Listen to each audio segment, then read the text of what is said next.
we're following up this evening as election clerks around the state are trying to figure out just how to pay for the special election to replace former Congressman Ryan Zinke.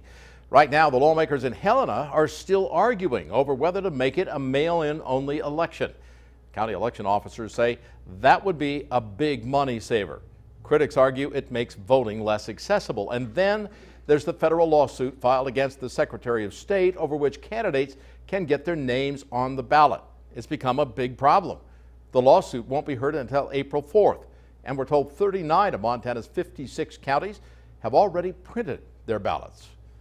Our Montana McLaughlin breaks down why the lawsuit's happening and how it could make the election even more expensive. Montana. Now, Steve, just take Missoula County's elections office. They were supposed to start printing their ballots today, but held off because of this pending lawsuit. But today we found that's not the case for most other counties in the state. Several have already printed their ballots, and depending on the outcome of this lawsuit, they might have to do it again, which comes at a cost.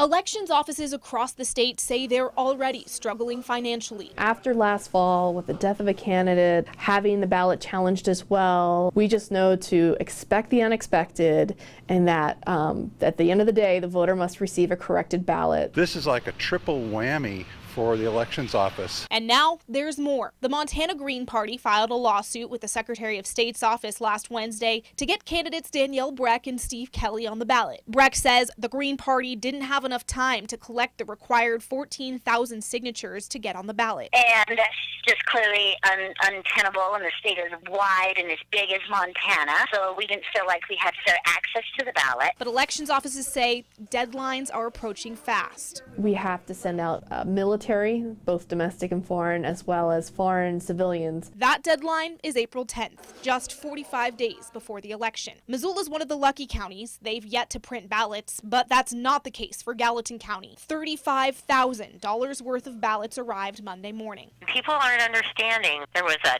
timeline issued through the Secretary of State's office with deadlines that we had to meet and when we were supposed to have our ballots in here. And now Mills says it could cost Gallatin County another $45,000 if they have to reprint. Missoula's holding off on printing until Thursday, April 6th, but we asked what would they do if that day comes and the lawsuit is still ongoing. We will move forward with what we have as a certified ballot from the state. Elections officials just hope whatever the decision, it's made soon.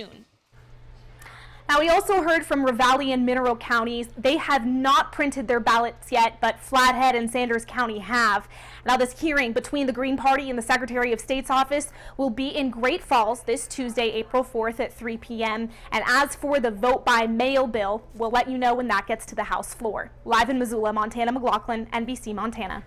On top of all this, the county officials are still trying to secure polling locations. That's if the Senate bill for a vote-by-mail election fails. Now, this morning, Ravalli County secured the fairgrounds as the official polling location in the place at the Hamilton High School.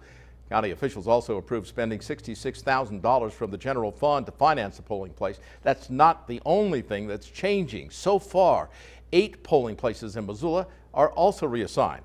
We're keeping a complete list of the changes on our website, NBCMontana.com. And we're following up on a state bill that would increase suicide prevention efforts in schools. That measure would require any school that receives a grant to adopt a suicide prevention plan. The grant would allow the school districts to help with mental health screenings for students. Grades 7 through 12, well, if the bill passes, the superintendent of public instruction would have until the end of the year to develop a model suicide prevention plan.